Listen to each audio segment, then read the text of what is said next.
Nous débattons aujourd'hui des moyens à mettre en œuvre pour stopper la prolifération du frelon asiatique. Cette espèce, qui ne connaît pas de prédateurs, a crû de façon exponentielle. Un nid qu'on ne détruit pas en donne 4 l'année suivante.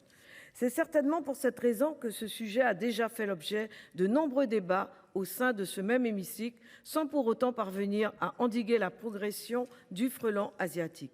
Nos prédécesseurs ont tenté de trouver des solutions. Les résultats parlent d'eux-mêmes.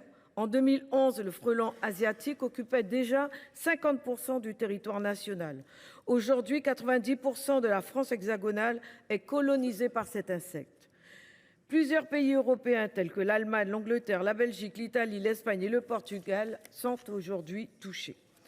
Je sais que vous allez être nombreux à rappeler que le frelon asiatique a été aperçu pour la première fois en 2004 dans le Lot-et-Garonne. Présent désormais dans quasiment tous les départements, il est aujourd'hui classé parmi les espèces exotiques envahissantes. Cette espèce représente une menace grave pour la biodiversité et plus particulièrement la filière apicole. Le frelon asiatique est un actif prédateur d'abeilles qui représente 80% de son régime alimentaire. 20% de la mortalité des ruchers lui sont imputables. Les pertes annuelles pour la filière apicole sont estimées à plus de 12 millions d'euros.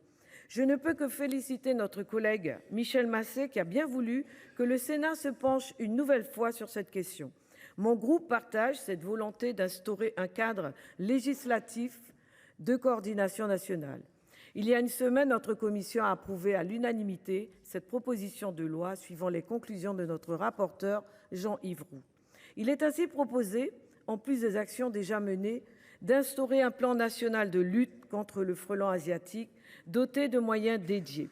Décliné en plans départementaux, il présentera l'avantage de coordonner des mesures plus efficientes, co-construites avec les apiculteurs, les acteurs économiques, les élus locaux et les scientifiques sous l'égide de l'État.